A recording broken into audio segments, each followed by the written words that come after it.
Nunca confíes en alguien que finge ser débil. Descubrí que el hijo de mi esposo podía caminar perfectamente, cuando evitó una situación muy peligrosa. Mi nombre es Carolina y durante 3 años viví la mentira más grande de mi vida. Una mentira que involucraba a un niño inocente, una madre manipuladora, y un plan retorcido para conseguir dinero. Hoy les voy a contar cómo descubrí que el hijo de mi esposo nunca estuvo paralítico, y cómo una noche estuve en una situación de riesgo real por culpa de la verdad que alguien quería mantener oculta. Esta es mi historia. Antes de empezar, te invito a hacerte miembro del canal y apoyar nuestras historias. Gracias por estar aquí. Conocí a Roberto hace 4 años en una cafetería del centro. Él era divorciado y tenía un hijo de 9 años llamado Matías.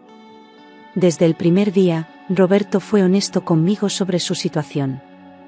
Me dijo que su hijo había sufrido un accidente terrible cuando tenía 6 años y que desde entonces estaba en silla de ruedas, completamente paralizado de la cintura hacia abajo. La primera vez que vi a Matías fue desgarrador.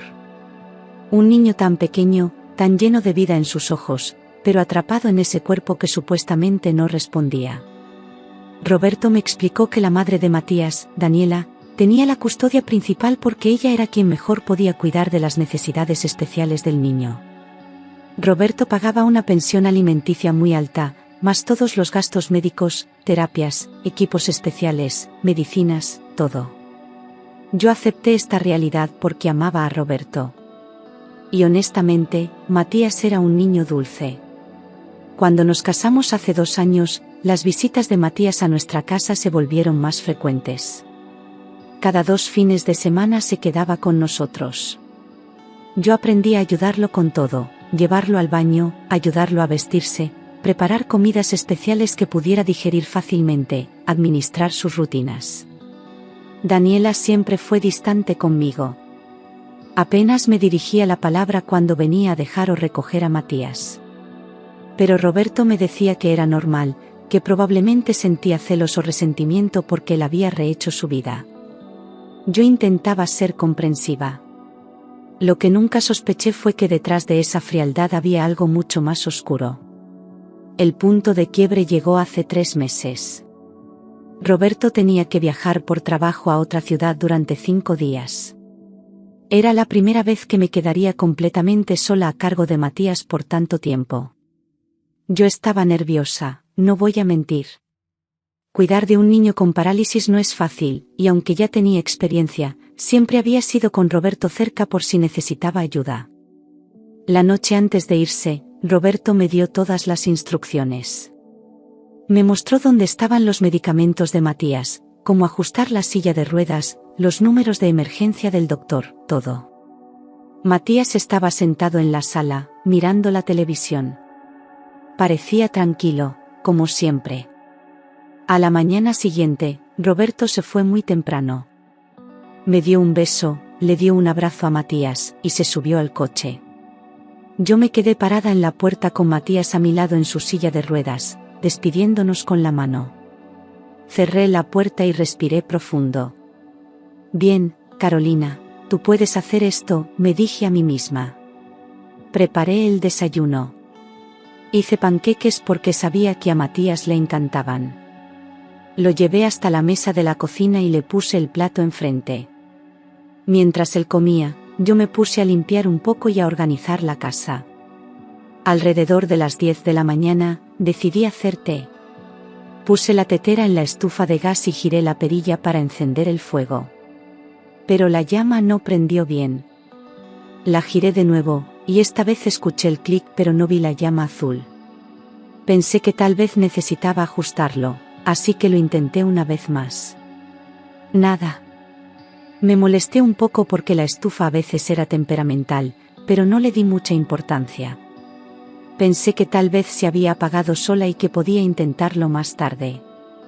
Dejé la perilla en su posición y me fui a la sala para doblar unas toallas que había lavado el día anterior. Matías estaba en su silla de ruedas viendo caricaturas. Todo parecía normal. Pero entonces escuché algo que me heló la sangre. El sonido de pasos. Pasos rápidos viniendo desde el pasillo.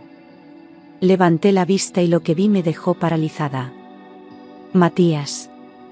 Corriendo. Corriendo con sus propias piernas hacia la cocina. Mi cerebro no podía procesar lo que estaba viendo. Matías, el niño que supuestamente no podía mover las piernas, estaba corriendo. Corriendo con una coordinación perfecta, como cualquier niño de su edad. Antes de que pudiera siquiera gritar o decir algo, él llegó a la cocina y giró la perilla de la estufa con fuerza, cerrándola por completo. Luego abrió las ventanas de la cocina de par en par. Se dio la vuelta y me miró. Sus ojos estaban llenos de lágrimas. Tía Carolina, me dijo con voz temblorosa. El gas estaba saliendo. Me quedé ahí parada, congelada, tratando de entender qué acababa de pasar. Matías podía caminar. Matías podía correr. Matías actuó a tiempo. Matías. Mi voz apenas salió. ¿Tú puedes caminar? Él empezó a llorar. No dijo nada, solo asintió con la cabeza mientras las lágrimas rodaban por sus mejillas. Mis piernas empezaron a temblar. Me senté en el suelo porque sentí que me iba a desmayar. Todo lo que había creído durante años, todo lo que había visto, todo era mentira. ¿Cuánto tiempo?, le pregunté. ¿Cuánto tiempo has podido caminar? Matías se limpió las lágrimas con la manga de su camisa. Siempre, susurró. Nunca estuve paralizado.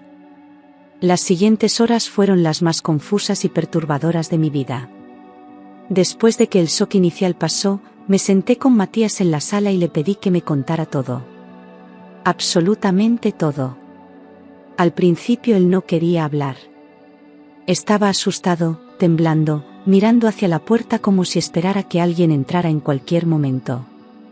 Le prometí que no estaba enojada con él, que solo necesitaba entender qué estaba pasando. Le dije que lo único que me importaba era ayudarlo. Finalmente, después de casi 20 minutos de silencio, Matías empezó a hablar. Me contó que cuando tenía 6 años, su mamá Daniela le dijo que iban a jugar un juego. Un juego secreto que solo ellos dos conocerían. El juego consistía en que Matías tenía que fingir que no podía mover sus piernas. Daniela le dijo que si hacía un buen trabajo fingiendo, ella podría conseguir dinero para comprarle todos los juguetes que quisiera y podrían mudarse a una casa más grande. Matías era solo un niño. No entendía las implicaciones de lo que su mamá le estaba pidiendo. Para él, era solo un juego. Daniela le enseñó cómo actuar frente a los doctores, cómo quedarse completamente quieto cuando le tocaban las piernas, cómo fingir que no sentía nada. Le compró una silla de ruedas y empezó a llevarlo a diferentes médicos. Daniela era inteligente y manipuladora. Sabía exactamente qué decir y cómo actuar para convencer a los profesionales médicos de que su hijo había sufrido un trauma severo en la columna vertebral. Inventó una historia completa sobre un accidente que nunca sucedió. Dijo que Matías se había caído desde una altura considerable mientras jugaba en el parque. Lloró frente a los doctores. Actuó como una madre desesperada y destrozada por la tragedia que había sufrido su hijo. Los médicos le hicieron estudios a Matías, pero Daniela siempre encontraba excusas para cambiar de doctor antes de que pudieran hacer exámenes más profundos. Decía que quería una segunda opinión, o que ese doctor no le daba confianza, o que había escuchado de un especialista mejor en otra clínica. Nunca permitió que ningún médico llegara demasiado lejos en sus investigaciones. Mientras tanto, le enseñó a Matías a fingir perfectamente. Le decía que cuando estuvieran en público o cuando hubiera alguien más, él tenía que ser el niño de la silla de ruedas. Pero cuando estaban solos en casa, podía ser normal. Matías me contó que al principio fue difícil. Había momentos en los que olvidaba que se suponía que debía estar paralizado y casi se levantaba de la silla. Pero Daniela lo regañaba duramente cada vez que cometía un error. No le pegaba, pero le decía cosas terribles. Le decía que si alguien descubría la verdad, irían a la cárcel. Que él sería separado de ella para siempre. que todo sería su culpa por arruinar el juego. Con el tiempo, Matías se volvió tan bueno fingiendo que se convirtió en su segunda naturaleza. Podía pasar horas, días, semanas en esa silla de ruedas sin moverse, sin dar ninguna señal de que podía caminar. Daniela usó la supuesta discapacidad de Matías para conseguir dinero de todas partes. Primero, demandó al parque donde supuestamente había ocurrido el accidente. Aunque no ganó la demanda porque no había evidencia real del incidente, logró un pequeño acuerdo económico para evitar publicidad negativa. Luego fue tras Roberto. Le exigió una pensión alimenticia altísima porque necesitaba cuidados especiales para Matías. Roberto, destrozado por la culpa de no haber estado presente cuando supuestamente ocurrió el accidente, estaban divorciados en ese momento, aceptó pagar todo lo que Daniela pedía. No solo pagaba la pensión regular, sino también todos los gastos médicos, equipos especiales, terapias, medicinas, modificaciones en la casa de Daniela para hacerla accesible para sillas de ruedas, todo. Estamos hablando de miles y miles de dólares cada mes. Daniela también aplicó para beneficios del gobierno por tener un hijo con discapacidad. Recibía ayuda económica, bonos especiales, descuentos en servicios, prioridad en programas sociales. Incluso consiguió un coche adaptado completamente gratis gracias a un programa de asistencia. Todo basado en una mentira. Y Matías, ese pobre niño, estaba atrapado en medio de todo. No podía decir la verdad porque tenía miedo de lo que pasaría. Tenía miedo de perder a su mamá. Tenía miedo de que lo odiaran por mentir. Tenía miedo de arruinar todo. Me contó que había momentos en los que quería decirle la verdad a su papá. Especialmente cuando veía lo triste que Roberto se ponía al verlo en la silla de ruedas. Pero cada vez que pensaba en hacerlo, escuchaba la voz de su mamá en su cabeza diciéndole que sería el fin de todo. Cuando Roberto y yo nos casamos, Matías empezó a pasar más tiempo en nuestra casa. Me dijo que esos eran los momentos más difíciles para él porque yo era muy amable. Yo lo trataba con cariño, lo ayudaba con todo, me preocupaba genuinamente por él. Y eso lo hacía sentir terrible por mentirme. Pero no podía decir nada. Hasta ese día. El día en que me vio en peligro real y su instinto de actuar a tiempo fue más fuerte que su miedo a las consecuencias. Mientras Matías me contaba todo esto, yo sentía una mezcla de emociones imposible de describir. Estaba furiosa con Daniela por lo que le había hecho a su propio hijo. Estaba destrozada por Roberto, quien había estado pagando y sufriendo por años por algo que nunca sucedió. Estaba triste por Matías, quien había perdido su infancia atrapado en esta mentira horrible. Pero también estaba confundida sobre qué hacer. Le pregunté a Matías si alguna vez Daniela le había hecho daño físico. Él me dijo que no, que ella nunca le pegaba ni nada así. Pero el daño psicológico era evidente. Este niño había vivido una doble vida durante casi 6 años. Eso no podía ser sano de ninguna manera. Le pregunté si quería que le dijera la verdad a su papá. Matías se quedó en silencio por un largo rato. Finalmente asintió. Estoy cansado de fingir, me dijo. Ya no quiero vivir así. Decidí esperar hasta que Roberto regresara de su viaje para decirle todo en persona. Mientras tanto, Matías y yo tuvimos conversaciones largas sobre todo. Le aseguré que nada de esto era su culpa, que él era solo un niño cuando todo empezó y que su mamá era la única responsable de esta situación. Durante esos días, Matías caminó libremente por la casa. Fue extraño y hermoso al mismo tiempo verlo correr, saltar, jugar como cualquier niño normal. Era como si finalmente pudiera ser el mismo después de tanto tiempo. Pero también vi el miedo en sus ojos cada vez que escuchaba un ruido fuerte o cuando su teléfono sonaba. Tenía pánico de que su mamá de alguna manera se enterara de que había revelado el secreto. Llamé a Roberto la segunda noche y casi le cuento todo por teléfono, pero me contuve. Esto era algo que tenía que decirle cara a cara.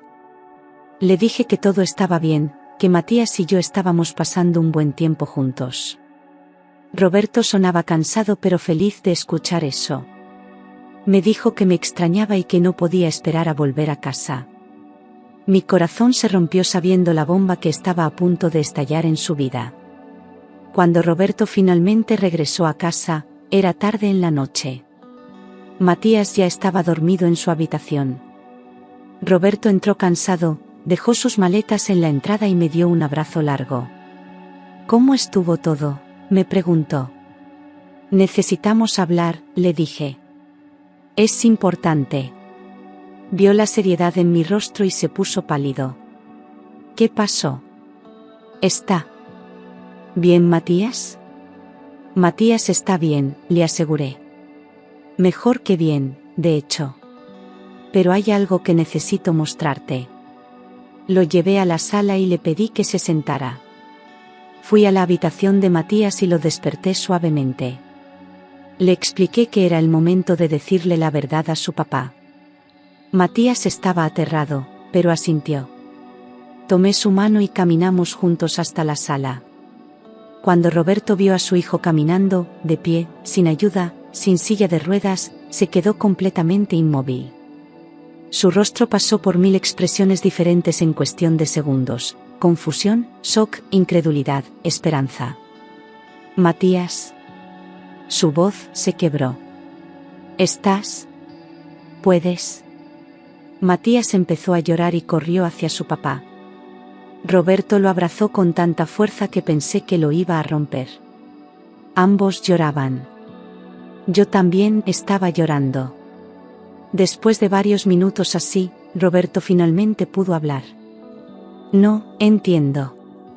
¿Qué está pasando? Los doctores dijeron, todos dijeron que estabas paralizado. ¿Te curaste? ¿Es un milagro? Me senté junto a ellos y respiré profundo. No es un milagro, Roberto. Matías nunca estuvo paralizado. Le conté todo. Absolutamente todo lo que Matías me había revelado. Roberto escuchó en silencio, su cara volviéndose cada vez más oscura con cada palabra. Cuando terminé, él estaba temblando de rabia. Esa maldita. Se detuvo, mirando a Matías. Cerró los ojos y respiró profundo varias veces, tratando de calmarse. Le pidió a Matías que le contara todo con sus propias palabras. Matías, entre lágrimas, le explicó todo de nuevo. Le dijo cómo había empezado, cómo su mamá lo había convencido de que era solo un juego, cómo había tenido tanto miedo durante todos estos años. Roberto lo abrazó de nuevo y le dijo una y otra vez que nada era su culpa, que él lo amaba, que todo iba a estar bien. Esa noche casi no dormimos. Roberto estuvo horas en el teléfono con su abogado, explicando la situación. El abogado le dijo que esto era un caso serio de fraude y abuso. Le recomendó que documentáramos todo antes de confrontar a Daniela. Durante los siguientes días, Roberto contrató a un investigador privado para reunir evidencia. También llevó a Matías con varios médicos nuevos que confirmaron que el niño no tenía absolutamente nada malo en su columna vertebral o sistema nervioso. Estaba perfectamente sano. Conseguimos todas las copias de los pagos que Roberto había hecho durante años. Los recibos de equipos médicos, terapias, medicinas que Matías nunca necesitó. Las solicitudes de beneficios del gobierno que Daniela había hecho bajo falsas pretensiones. Todo. El monto total que Daniela había obtenido mediante este fraude era impresionante. Más de $200.000 solo de Roberto. Probablemente otros 100.000 o más del gobierno y otros programas de asistencia. Y quién sabe cuánto del supuesto acuerdo con el parque. Roberto estaba destrozado pero también furioso. No podía creer que la mujer con quien había estado casado, la madre de su hijo, fuera capaz de algo así. Finalmente llegó el momento de confrontar a Daniela. Roberto quería hacerlo solo, pero yo insistí en estar presente. Matías se quedó con mis padres ese día. Fuimos a la casa de Daniela una tarde. Cuando abrió la puerta y nos vio a ambos ahí, su expresión fue de sorpresa. ¿Roberto? ¿Carolina? ¿Qué hacen aquí? ¿Dónde está Matías? Matías está seguro, dijo Roberto con voz fría. Necesitamos hablar. Ahora. Daniela nos dejó entrar, claramente confundida. Nos sentamos en su sala, rodeados por todos los equipos médicos que supuestamente necesitaba Matías, una silla de ruedas extra, barras de apoyo en las paredes, un colchón especial. Todo innecesario. Todo comprado con dinero obtenido mediante mentiras. Roberto no perdió tiempo. Sé la verdad, Daniela. Sé que Matías nunca estuvo paralizado. La cara de Daniela se puso blanca como papel. Por un segundo, pensé que se iba a desmayar. ¿Qué? ¿De qué estás hablando? ¿Eso es ridículo? Matías nos contó todo, interrumpí. ¿Cómo lo obligaste a fingir desde que tenía 6 años? ¿Cómo lo usaste para conseguir dinero? Daniela se puso de pie bruscamente. Eso es una mentira. Mi hijo está enfermo. Ustedes le metieron ideas en la cabeza. Roberto sacó su teléfono y le mostró un vídeo. Era de unos días atrás, Matías jugando en nuestro patio, corriendo, saltando, completamente normal. Daniela se quedó sin palabras. La vimos pasar por diferentes etapas: negación, enojo, miedo, y finalmente, aceptación derrotada. Se dejó caer en el sofá y se cubrió la cara con las manos. No entiendes, dijo finalmente. Yo solo quería darle una buena vida. No teníamos dinero. Después del divorcio, apenas podía pagar el alquiler. Pensé que si hacía esto solo por un tiempo, solo hasta que me estabilizara. ¿Un tiempo? Roberto estaba temblando. Han sido casi 6 años. 6 años de mentiras. Le robaste la infancia a nuestro hijo. Lo obligaste a vivir en una silla de ruedas cuando podía caminar perfectamente. No tenía opción, gritó Daniela. Tú viviendo tu nueva vida perfecta mientras yo tenía que arreglármela sola. Te di todo lo que pediste. Roberto se puso de pie. Pagué cada cuenta, cada terapia, cada maldito centavo que dijiste que necesitabas para Matías. Y todo fue una mentira. Daniela empezó a llorar, pero no eran lágrimas de arrepentimiento genuino. Eran lágrimas de alguien que sabía que su mundo estaba a punto de colapsar. Roberto le informó que había contactado a su abogado y que estaría enfrentando cargos por fraude. También le dijo que pelearía por la custodia completa de Matías porque no había manera de que permitiera que su hijo siguiera viviendo con alguien capaz de hacer algo así. Daniela intentó argumentar, intentó decir que Matías la necesitaba, que ella era su madre.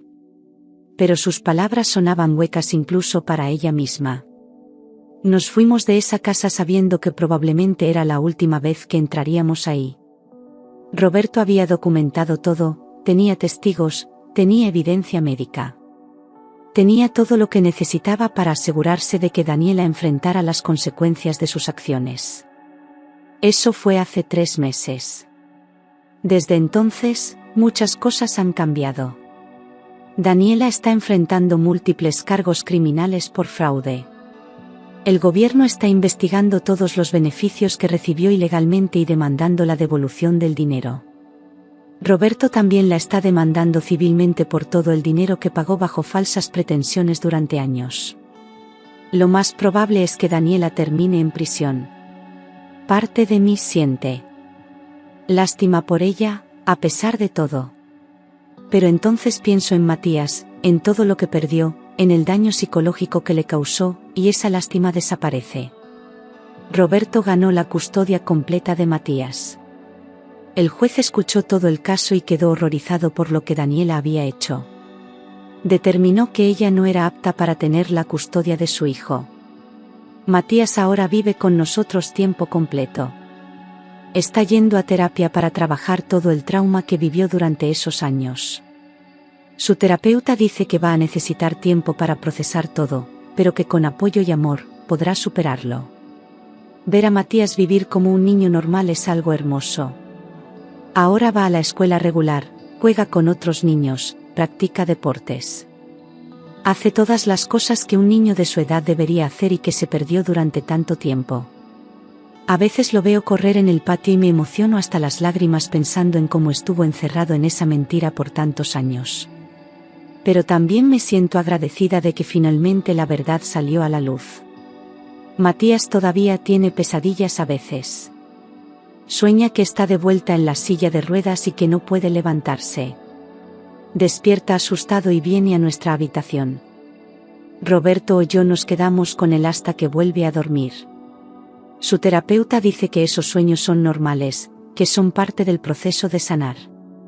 Que con el tiempo se volverán menos frecuentes. Roberto ha estado increíble durante todo esto. Sé que está procesando su propio trauma también. Se siente culpable por no haberse dado cuenta antes, aunque todos le decimos que no había manera de que pudiera saberlo. Daniela engañó a doctores, trabajadores sociales, jueces, todos. Él también está en terapia, trabajando en perdonarse a sí mismo y en procesar la traición de alguien en quien confió para cuidar de su hijo.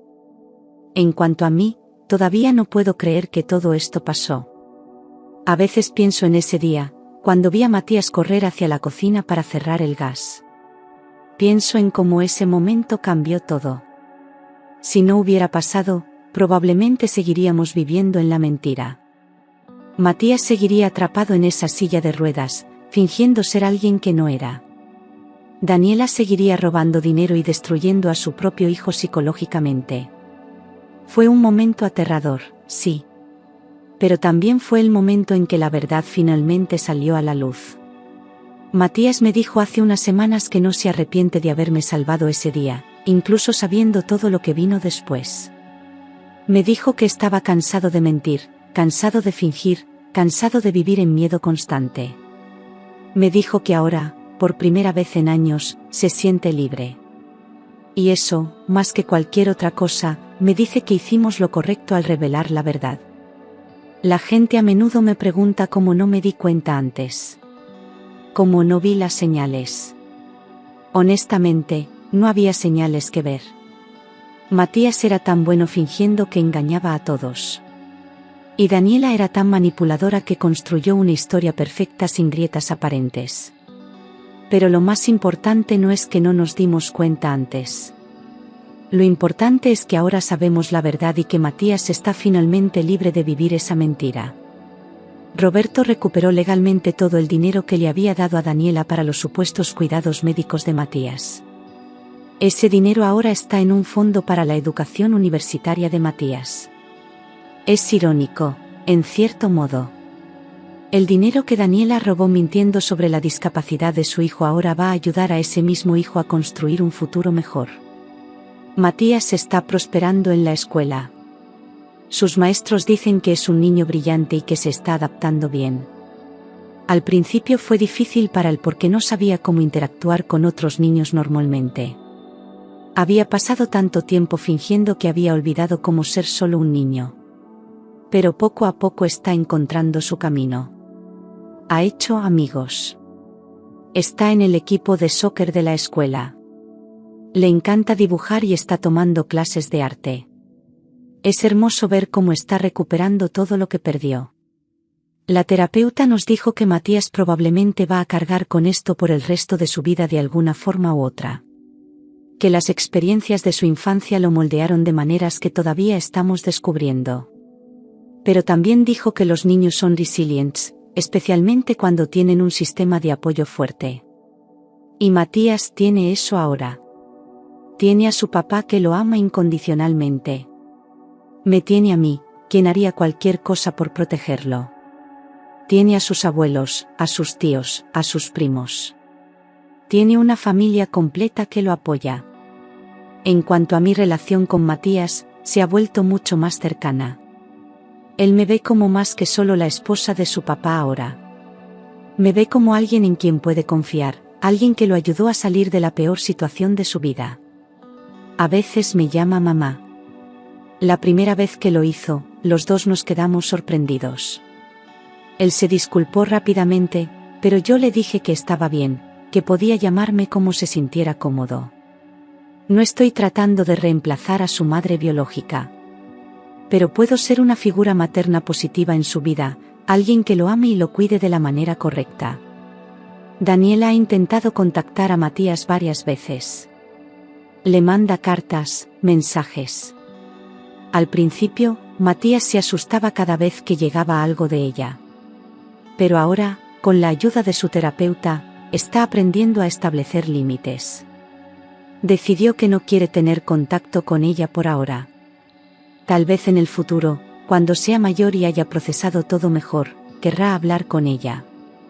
Pero por ahora, necesita espacio y tiempo para sanar. Roberto respeta completamente su decisión. Le ha dicho a Matías que él tiene el control sobre esta relación, que no tiene que ver a su mamá si no quiere, sin importar lo que diga nadie más. El caso legal contra Daniela está avanzando. Su abogado intentó argumentar que ella tiene problemas de salud mental y que por eso hizo lo que hizo. Pero los evaluadores psiquiátricos determinaron que ella sabía perfectamente lo que estaba haciendo y que entendía que estaba mal. No fue un episodio psicótico o una condición mental que la hizo hacerlo. Fue codicia pura y simple. Quería dinero y estaba dispuesta a usar a su propio hijo para conseguirlo. El fiscal dice que probablemente va a recibir varios años de prisión. Merece cada segundo. Hemos tenido que explicarle a Matías lo que va a pasar con su mamá. Eso fue difícil.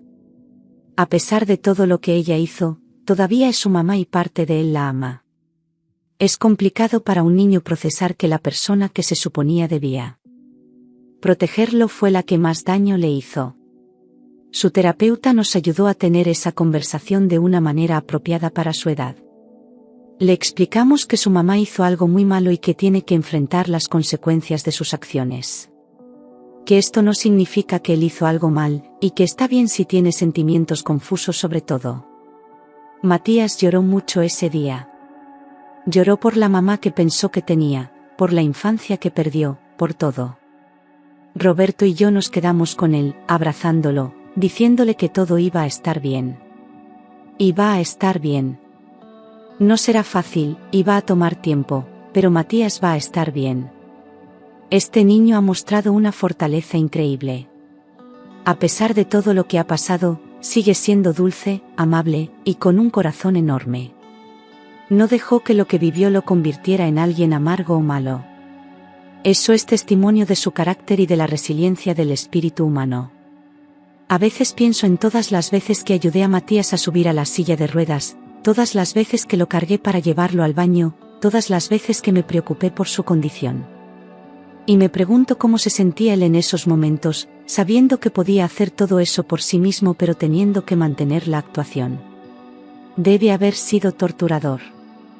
Le pregunté una vez cómo lo hacía. Cómo podía mantenerse tan inmóvil, tan convincente todo el tiempo. Me dijo que se imaginaba que sus piernas realmente no funcionaban. Que se convencía a sí mismo en su mente de que era verdad. Era la única manera de hacerlo convincentemente. Eso es aterrador cuando lo piensas. Un niño de 6 años aprendiendo a disociarse de su propio cuerpo para complacer a su madre. Para ayudarla a estafar a la gente. El daño psicológico que esto causó es profundo. Pero estamos trabajando en ello, día a día. Matías ahora tiene una rutina normal de niño. Se despierta, va a la escuela, hace su tarea, juega con sus amigos, cena con nosotros, ve un poco de televisión y se va a la cama. Cosas simples que cualquier niño hace pero que para él son nuevas y especiales. Le encanta correr. Corre todo el tiempo. Por la casa, en el patio, en el parque. Es como si estuviera compensando todos esos años que no pudo hacerlo. O mejor dicho, todos esos años que fingió no poder hacerlo. Roberto dice que es la cosa más hermosa que ha visto, ver a su hijo correr libremente sin la sombra de esa mentira sobre él. Yo estoy de acuerdo. La comunidad en la que vivíamos se enteró de la historia eventualmente. Algunos periódicos locales escribieron artículos sobre el caso cuando Daniela fue arrestada. Fue difícil lidiar con la atención, especialmente para Matías. Pero también hubo mucho apoyo. Nuestros vecinos, los maestros de la escuela, los padres de los amigos de Matías, todos fueron increíblemente comprensivos y solidarios. Nadie culpó a Matías. Todos entendieron que él era la víctima en toda esta situación. Eso ayudó mucho. He aprendido mucho de esta experiencia. He aprendido que la gente es capaz de cosas inimaginables, incluso aquellos que se supone deben amarnos y protegernos.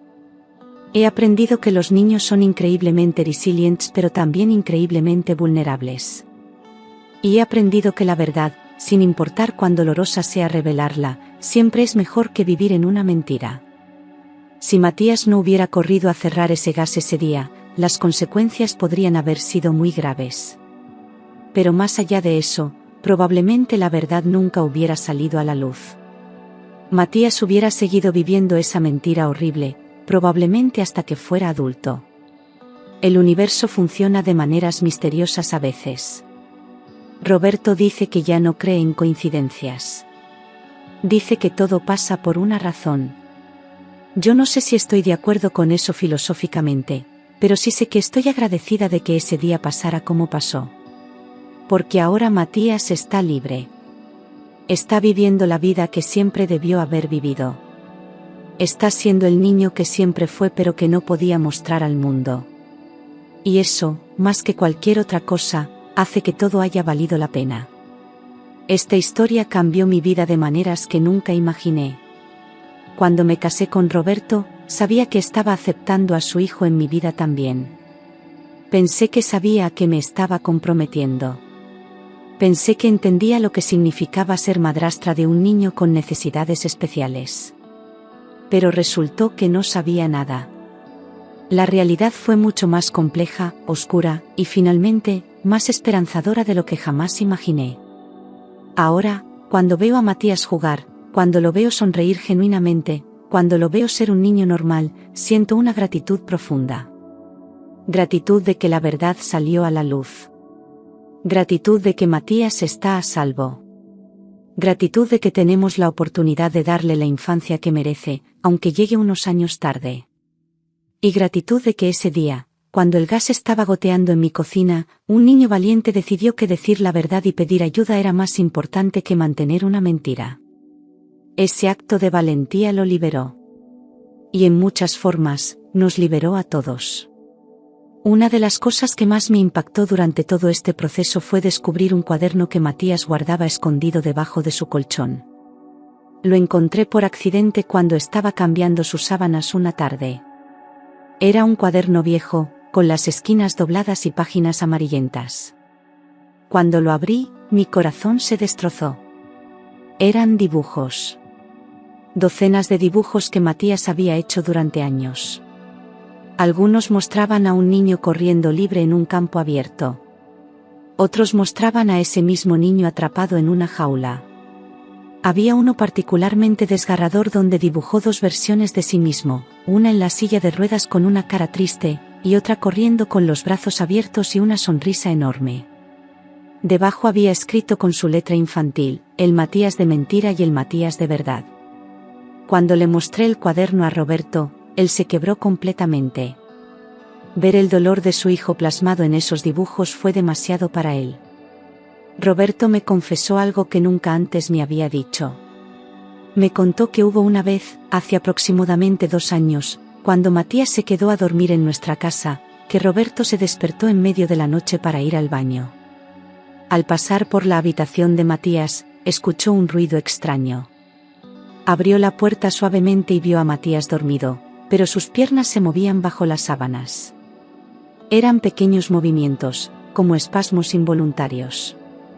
Roberto pensó en ese momento que tal vez era una buena señal, que tal vez los nervios de su hijo estaban empezando a recuperarse. Se emocionó tanto que casi despierta a Matías para preguntarle si sentía algo. Pero decidió esperar y consultar con el doctor primero. Al día siguiente le preguntó a Daniela si había notado algún movimiento en las piernas de Matías. Ella lo miró con ojos fríos y le dijo que no había nada, que probablemente Roberto lo había soñado. Él se convenció de que efectivamente lo había imaginado. Ahora sabe que lo que vio era real. Matías se había quedado dormido y sus piernas se movían naturalmente. Daniela mintió directo a su cara para mantener el engaño. El investigador privado que Roberto contrató descubrió algo perturbador. Encontró registros de que Daniela había intentado hacer lo mismo con otro niño años antes de conocer a Roberto. Cuando Daniela tenía 22 años y estaba en otra relación, había un niño de 5 años, hijo de su pareja en ese momento. Hay documentos médicos que muestran que Daniela llevó a ese niño a varios doctores reportando síntomas neurológicos que los médicos nunca pudieron confirmar. El padre biológico del niño se dio cuenta de que algo no cuadraba y peleó ferozmente por la custodia. Ganó, y Daniela perdió todo contacto con ese niño. El investigador encontró al hombre, quien ahora tiene 45 años. Él le contó que siempre sospechó que Daniela estaba intentando enfermar al niño para conseguir dinero, pero nunca pudo probarlo completamente. Solo sabía que necesitaba sacar a su hijo de esa situación lo más rápido posible. Cuando se enteró de lo que Daniela le hizo a Matías, lloró por teléfono diciéndole a Roberto que ojalá hubiera podido advertirle de alguna manera. Descubrimos que Daniela tenía una cuenta bancaria secreta que Roberto nunca conoció. En esa cuenta había más de $300.000 acumulados durante los 6 años del fraude. No solo el dinero de Roberto y del gobierno, sino también donaciones que había conseguido de organizaciones benéficas para familias con niños discapacitados. Había recibido donaciones de al menos 8 organizaciones diferentes. Una iglesia local le había dado $15.000 para modificaciones en su casa. Una fundación empresarial le dio $20.000 para un vehículo adaptado. Un grupo comunitario organizó una recaudación de fondos que generó $12.000. Todo bajo el pretexto de ayudar a un niño paralizado que nunca lo estuvo. Los registros bancarios mostraban que Daniela usaba ese dinero para viajes, ropa de diseñador, restaurantes caros, y hasta había comprado un carro deportivo que mantenía registrado a nombre de su hermana para que Roberto no lo supiera. Vivía una doble vida de lujo mientras hacía creer a todos que apenas podía sobrevivir cuidando a su hijo enfermo. Matías nos reveló otro detalle escalofriante durante una de nuestras conversaciones. Nos contó que Daniela le había enseñado una técnica específica para cuando los doctores le hacían pruebas de reflejos. Le decía que cuando le golpearan la rodilla con el martillito, él debía apretar todos los músculos de su pierna con fuerza para que no hubiera ningún movimiento involuntario. Le hacía practicar durante horas en casa. Daniela se sentaba frente a él con un lápiz y le golpeaba las rodillas una y otra vez, gritándole cuando su pierna se movía aunque fuera 1 milímetro. El juego se acaba si te mueves, le decía. Matías aprendió a controlar incluso sus reflejos más básicos. Los médicos quedaban desconcertados porque normalmente, incluso en casos de parálisis severa, hay algún tipo de respuesta refleja si el daño no es completo. Pero Matías no mostraba absolutamente nada porque había sido entrenado meticulosamente para suprimir hasta sus respuestas más involuntarias. Roberto habló con los médicos que habían tratado a Matías años atrás. Uno de ellos, el doctor Ramírez, le confesó que siempre tuvo dudas sobre el diagnóstico. Le dijo que había algo que no cuadraba en el caso de Matías. Los estudios de imagen mostraban una columna vertebral completamente normal, sin signos de trauma o lesión. Él quería hacer más pruebas, específicamente una electromiografía que pudiera detectar si realmente había daño nervioso. Pero cada vez que lo proponía, Daniela cancelaba las citas. Decía que Matías estaba muy estresado, que necesitaban un descanso de tantos doctores, que había encontrado un especialista nuevo que era mejor. El doctor Ramírez llamó a servicios de protección infantil para reportar sus sospechas, pero cuando los trabajadores sociales visitaron la casa de Daniela, ella actuó perfectamente. La casa estaba impecable, llena de equipos médicos, con Matías en su silla de ruedas luciendo como el niño enfermo que se suponía que era. Los trabajadores sociales cerraron el caso diciendo que era una madre dedicada haciendo lo mejor por su hijo. El doctor Ramírez se sintió terrible cuando se enteró de la verdad. Se disculpó con Roberto diciendo que debió haber insistido más. Encontramos evidencia de que Daniela había estado planeando expandir su fraude. En su computadora, el investigador encontró búsquedas sobre cómo aplicar para programas de discapacidad en otros estados. estaba investigando beneficios federales más grandes, programas especiales, incluso había estado mirando casas en otros lugares donde los beneficios por discapacidad eran más generosos. Tenía documentos borradores de solicitudes para nuevos programas de asistencia. Había investigado sobre cómo obtener un perro de servicio gratis para niños con discapacidad. Incluso había contactado a una organización que otorga vacaciones gratuitas a familias con niños enfermos, y tenía un viaje a Disney World aprobado y programado para dentro de 3 meses. Todo era parte de un plan más grande. Daniela no tenía intención de detener esto nunca. Mientras Matías siguiera fingiendo, ella seguiría exprimiendo cada centavo posible de cualquier fuente disponible. Si Matías no hubiera revelado la verdad ese día, esto podría haber continuado hasta que él fuera adulto. La terapeuta de Matías nos explicó algo que me dejó helada. Nos dijo que lo que Daniela le hizo a Matías tiene un nombre: trastorno facticio impuesto a otro, anteriormente conocido como síndrome de Munchausen por poderes. Es cuando un cuidador, generalmente la madre, inventa o induce enfermedades en alguien bajo su cuidado para ganar atención, simpatía, o en este caso, dinero. La terapeuta nos dijo que estos casos son extremadamente peligrosos porque los perpetradores pueden llegar muy lejos. Hay casos documentados de madres que han envenenado a sus hijos con medicamentos innecesarios, que les han causado lesiones reales, incluso casos de muerte. Matías tuvo suerte en el sentido de que Daniela solo lo forzó a fingir en lugar de causarle daño físico real, aunque el daño psicológico es inmenso. La terapeuta nos advirtió que Matías necesitará años de terapia para procesar completamente lo que vivió. Nos dijo que este tipo de abuso crea patrones de pensamiento muy complejos en los niños, haciéndolos cuestionar su propia realidad y su valor como personas.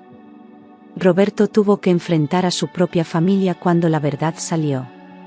Sus padres, los abuelos de Matías, habían gastado miles de dólares durante años comprando equipos especiales para su nieto. Le habían comprado una silla de ruedas eléctrica que costó $8,000. Habían modificado su propia casa para hacerla accesible cuando Matías los visitaba, instalando rampas y barras de apoyo que costaron más de $15,000. Habían donado dinero regularmente a Daniela para ayudar con los gastos. Cuando se enteraron de que todo era mentira, quedaron devastados. La abuela de Matías lloró durante días. No podía creer que alguien fuera capaz de algo así. Pero lo que más le dolió fue pensar en todas las veces que había visto a su nieto en esa silla de ruedas y sentido lástima por él, cuando todo el tiempo él podía caminar. Se sentía engañada y furiosa. Al mismo tiempo, cuando finalmente vio a Matías caminar, corrió hacia él y lo abrazó con tanta fuerza que ambos terminaron llorando. Le dijo que nada de esto era su culpa y que ella lo amaba más que nunca. Matías nos contó sobre un día particularmente horrible que vivió cuando tenía 8 años. Estaban en un centro comercial y Daniela lo había llevado en su silla de ruedas como siempre. Matías vio a un grupo de niños jugando en el área de juegos del mal. Había un juego de escalada que se veía muy divertido. Sin pensar, comenzó a levantarse de su silla para ir a jugar. Daniela lo agarró del brazo tan fuerte que le dejó moretones y lo jaló de vuelta a la silla con violencia. La gente alrededor los miró, pero Daniela rápidamente actuó como si solo estuviera ayudando a su hijo a acomodarse. Luego lo llevó al baño y lo encerró en un cubículo. Le susurró al oído que si volvía a hacer algo así, ella lo abandonaría y nunca lo volvería a ver. Le dijo que terminarían separados para siempre y que él viviría en un orfanato horrible donde nadie lo querría. Matías tenía solo 8 años. Estaba aterrado. Lloró en silencio mientras su madre lo amenazaba. Desde ese día, nunca más olvidó su papel, sin importar qué tan tentador fuera levantarse y correr. Durante las investigaciones, descubrimos que Daniela había falsificado la firma de Roberto en varios documentos. Había firmado por él en solicitudes de beneficios del gobierno, diciendo que él también certificaba la discapacidad de Matías. Había usado su nombre en cartas de apelación cuando algunos beneficios le fueron negados inicialmente. Incluso había falsificado una carta supuestamente escrita por Roberto dirigida a una organización benéfica, describiendo lo difícil que era su vida cuidando de un hijo paralizado y suplicando ayuda económica. Roberto nunca escribió esa carta. Ni siquiera sabía que existía hasta que el investigador la encontró. Esa carta generó una donación de $20.000 de una fundación privada. La falsificación de documentos añadió más cargos criminales al caso de Daniela. El fiscal nos dijo que con toda la evidencia acumulada, Daniela probablemente enfrentaría entre 8 y 12 años de prisión si la encontraban culpable de todos los cargos. Matías nos reveló que Daniela le había prometido cosas específicas y seguía fingiendo.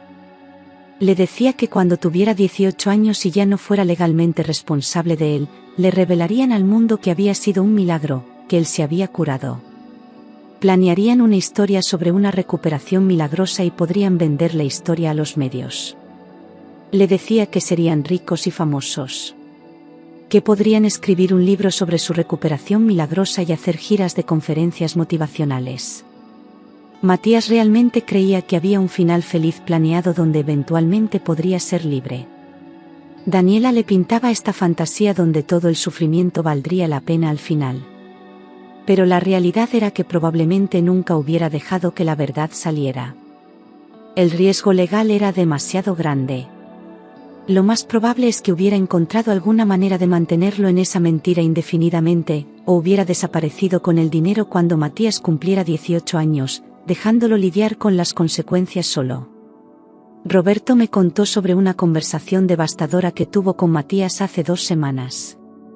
Le preguntó a su hijo si lo odiaba por no haberlo rescatado antes, por no haberse dado cuenta de lo que estaba pasando. Matías lo miró con esos ojos grandes y le dijo algo que nos rompió el corazón: «Papá, yo pensaba que tú sabías. Pensaba que tú también estabas en el juego». Durante años, Matías creyó que su papá sabía la verdad y que estaba de acuerdo con lo que Daniela estaba haciendo. Pensó que ambos padres lo estaban usando para conseguir dinero. No fue hasta que vio la reacción genuina de Roberto cuando se enteró de la verdad que Matías entendió que su papá había sido otra víctima del engaño de Daniela. Toda esa culpa que Matías había cargado, pensando que estaba decepcionando a su papá cada vez que lo veía en la silla de ruedas, era porque pensaba que su papá esperaba que siguiera actuando. El malentendido añadió otra capa de dolor a toda esta situación horrible.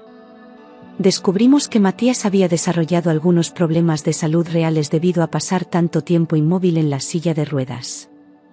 Aunque podía caminar, pasaba entre 8 y 12 horas al día sentado sin moverse, 5 o 6 días a la semana cuando iba a la escuela o estaba en público. Los médicos encontraron que tenía algunos músculos atrofiados por falta de uso regular. Su postura se había visto afectada. Tenía dolores crónicos de espalda porque su columna se había acostumbrado a la posición encorvada de la silla. Irónicamente, fingir estar paralizado durante tanto tiempo había causado algunos problemas físicos reales, aunque no permanentes. Ahora está en fisioterapia para fortalecer los músculos que se debilitaron y corregir su postura. El fisioterapeuta dice que con el tiempo y ejercicio regular, debería recuperarse completamente. Pero es perturbador pensar que el acto de fingir una discapacidad durante años casi creó una discapacidad real. La escuela donde Matías había estudiado se sintió terrible cuando se enteraron de la verdad. La directora llamó personalmente a Roberto para disculparse. Nos contó que durante años había habido un asistente especial asignado específicamente para Matías, pagado por el distrito escolar. Este asistente ayudaba a Matías durante el día, lo llevaba al baño, lo ayudaba con sus materiales, le daba atención especial. El salario del asistente era de aproximadamente $40.000 al año. Durante 4 años de escuela primaria, el distrito había gastado $160.000 en un asistente que Matías nunca necesitó.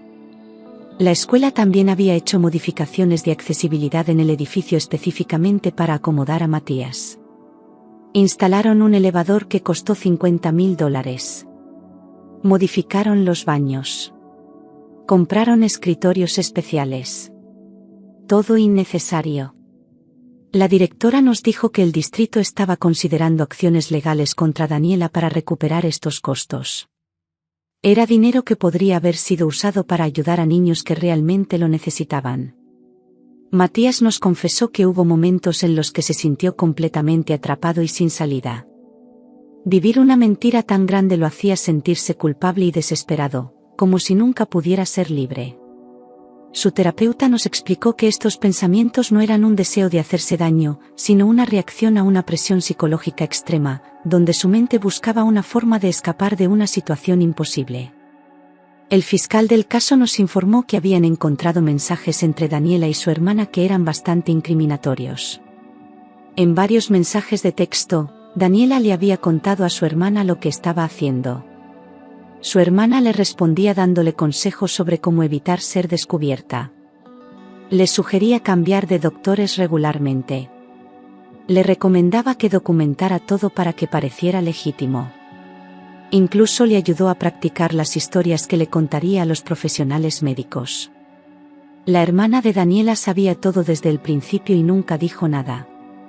Nunca intentó detenerla. Nunca pensó en el bienestar de Matías. De hecho, en algunos mensajes, se reían de lo fácil que era engañar a la gente. Había un mensaje donde Daniela le escribía: «Otra vez conseguimos 5.000. Esto es mejor que trabajar». Y su hermana respondía con emojis de risa. Ahora la hermana también está siendo investigada como cómplice del fraude. Probablemente enfrente cargos criminales también. Roberto decidió escribirle una carta a Daniela, aunque su abogado le aconsejó no hacerlo. No la envió oficialmente, solo necesitaba sacar todo lo que sentía. Me la mostró. En la carta, Roberto le decía a Daniela que lo que más le dolía no era el dinero que le había robado, ni siquiera las mentiras. Lo que más le dolía era pensar en todas las noches que había llorado viendo a su hijo en esa silla de ruedas, todas las veces que había rezado por un milagro, todas las veces que se había sentido culpable por no poder arreglar a su hijo. Le escribió sobre la noche después del supuesto accidente, cuando ella lo llamó llorando para decirle que Matías nunca volvería a caminar. Roberto se había encerrado en su carro y lloró durante 2 horas. Se culpó a sí mismo por no haber sido mejor padre, por no haber estado ahí para proteger a su hijo. Cargó esa culpa durante 6 años. Y todo fue basado en una mentira que Daniela inventó para robarle dinero. Roberto terminaba la carta diciendo que nunca podría perdonarla, no por lo que le hizo a él, sino por lo que le hizo a Matías. Algo que nos sorprendió fue descubrir que algunos vecinos de Daniela habían tenido sospechas durante años pero nunca dijeron nada. Después de que el caso se hizo público, 3 vecinos diferentes contactaron a Roberto. Uno de ellos, un señor de 70 años que vivía al lado de Daniela, nos contó que una vez, hace 2 años, estaba en su jardín tarde en la noche y vio a través de una ventana de la casa de Daniela a Matías caminando normalmente. Él pensó que tal vez lo había imaginado por la oscuridad. Se convenció de que debía haber sido Daniela o alguien más. Otra vecina nos dijo que una mañana temprano vio a Matías jugando en el patio trasero, corriendo y saltando, pero cuando tocó la puerta para preguntar si todo estaba bien, Daniela abrió con Matías en la silla de ruedas y le dijo que debió haber visto mal. La vecina se sintió confundida pero no insistió. Un tercer vecino recordaba haber escuchado a Daniela gritándole a Matías cosas extrañas como «no te muevas» y «quédate quieto o se acaba todo», pero pensó que tal vez eran ejercicios de fisioterapia. Todos estos vecinos ahora se sienten terribles por no haber reportado lo que vieron. El psicólogo forense que evaluó a Daniela para el caso escribió en su reporte que ella mostraba características de personalidad narcisista y antisocial. Explicó que Daniela veía a Matías no como su hijo, sino como una herramienta para conseguir lo que quería. No mostraba remordimiento genuino por el daño que le causó. En las evaluaciones, cuando se le preguntaba sobre Matías, Daniela hablaba principalmente sobre cómo la situación la afectaba a ella, no a su hijo. Decía cosas como «mi vida está arruinada» y «nadie entiende lo difícil que fue para mí», pero nunca mencionaba el sufrimiento de Matías. El psicólogo concluyó que Daniela era completamente capaz de entender que lo que hizo estaba mal, pero no le importaba.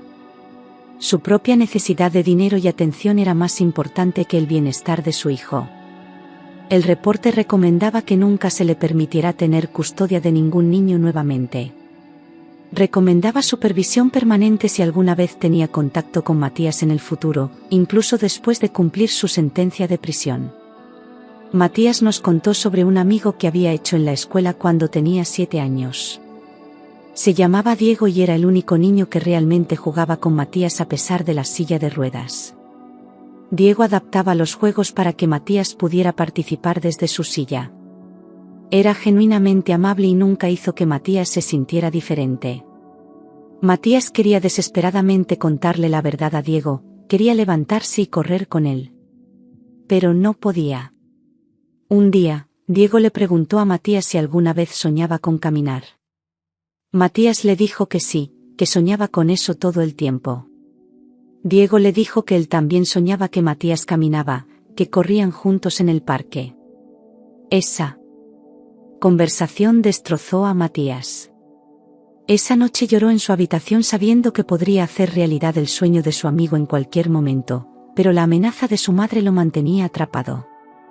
Diego se mudó a otra ciudad al año siguiente y Matías nunca pudo decirle la verdad. Ahora, Matías quiere encontrar a Diego y contarle lo que pasó. Quiere que Diego sepa que sus sueños se hicieron realidad, solo que tomó más tiempo del que cualquiera de ellos imaginó.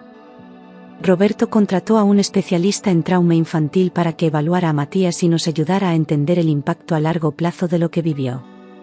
El especialista nos explicó que Matías había desarrollado lo que se llama disociación adaptativa.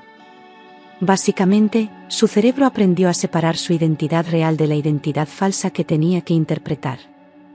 Esto le permitió sobrevivir psicológicamente a una situación imposible, pero tiene consecuencias. Matías a veces todavía se siente como si hubiera dos versiones de él, el Matías real que puede caminar y el Matías de la silla de ruedas. El especialista dice que necesita terapia especializada para integrar estas dos identidades en una sola. También nos advirtió que Matías puede tener dificultades con la confianza y la honestidad en sus relaciones futuras porque aprendió desde muy joven que mentir era necesario para sobrevivir. Tendrá que reaprender que la honestidad es segura, que no necesita esconder quién es realmente para ser amado. Va a ser un proceso largo, probablemente años, pero con el apoyo adecuado, puede llegar a tener una vida normal y saludable. Una de las revelaciones más perturbadoras vino cuando revisamos los vídeos caseros que Roberto había filmado durante años. En esos vídeos, puedes ver a Matías en su silla de ruedas en cumpleaños, navidades, reuniones familiares. Si sabes lo que estás buscando, puedes ver momentos donde Matías casi se olvida de actuar. Hay un vídeo de su 8º cumpleaños donde todos están cantando «Feliz cumpleaños». Matías está tan emocionado que sus piernas empiezan a moverse ligeramente al ritmo de la canción.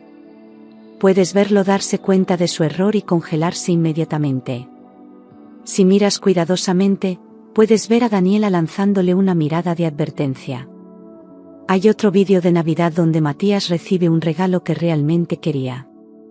Por una fracción de segundo, parece que va a levantarse de la silla de pura emoción, pero se detiene justo a tiempo. Estos momentos están ahí, capturados en vídeo, pero nadie los notó porque nadie estaba buscando señales de que pudiera caminar.